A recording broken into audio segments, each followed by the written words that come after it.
అందరికీ నమస్కారం.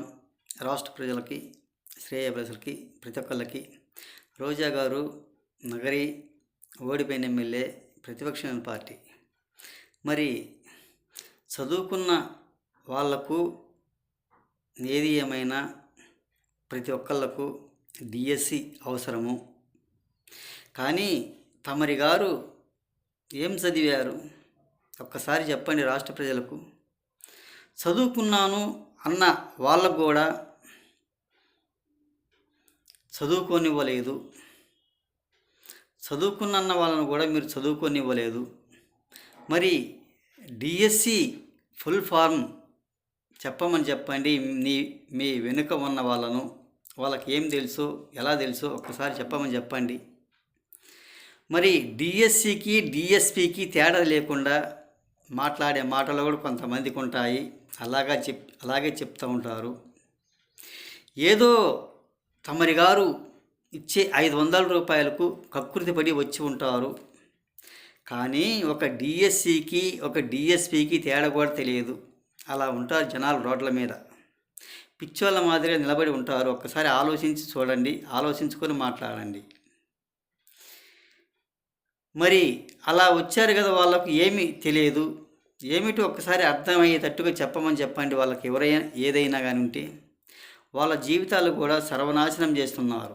వాళ్ళని చదువుకోనివ్వటం లేదు. మీరు బయలుదేరితే చాలా వరకు మంచిది రోజా గారు.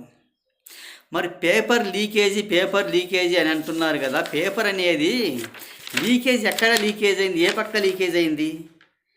పేపర్ ఏ పక్క లీకేజ్ అయింది? ఎక్కడ లీకేజ్ పేపర్ బాగానే ఉంది అన్నట్టు కూడా ప్రవర్తిస్తున్నారు. వాళ్ళకేం తెలియదు. పేపర్ లీకేజ్ అంటే ఏమిటో కూడా తెలియని పరిస్థితి. అలా తయారు చేశారు మీరు. 5 సంవత్సరాలు అధికారం నుండి మీ పరిపాలన అలా సాగింది. వాళ్ళని పిచ్చోళ్ళను చేసినట్టు చేసి రోడ్ల మీద తిప్పుతున్నారు. పేపర్ లీకేజీకి పేపర్ ఏ పక్క చినిగింది, ఏ పక్క పోయింది, ఏ పక్క లీకేజ్ అయింది పేపర్ అనేటట్టు కూడా ప్రవర్తిస్తున్నారు. వాళ్ళు లీకేజ్ అంటే ఏమిటి కూడా తెలియదు వాళ్ళకు. మీ వెనకాల ఉన్న వాళ్ళకు ఒకసారి ఆలోచించుకోండి. ఒక డిఎస్సి నోటిఫికేషన్కి ఒక డిఎస్పికి కూడా తేడా తెలియకుండా అటువంటి మాటలు మాట్లాడుకుంటూ ఉంటారు. వాళ్ళకి అర్థం ఏమిటో కూడా తెలియదు. ఒకసారి ఆలోచించండి రోజా గారు. మీరు ఇచ్చే 500 రూపాయలకు కకృతిపడి వచ్చి ఉంటారు. ఒక కూలి పనిలాగా కూలికి పోతే 500 ఎంతో ఇస్తారు కదా, అదే ప్రకారంగా వచ్చి ఉంటారు. వాళ్ళకి ఏం తెలియదు కాబట్టి ఇటువంటి వాళ్ళని తీసుకొచ్చి మీరు రోడ్ల మీద నిలబెట్టి గందరగోళం సృష్టిస్తున్నారు. ఎవరు నమ్మరు. మొన్ననేగా ఎంతమంది ఉంటే అంతమందికి ఇంట్లో తల్లికి వందన పథకాలు ఇచ్చారు. మరి ఈరోజు ఆ మనిషిని రాజీనామా చేయండి, ఈ డిఎస్సి నోటిఫికేషన్ది ఆ ఎగ్జామ్ది లీకేజ్ అయినది అని అంటారు.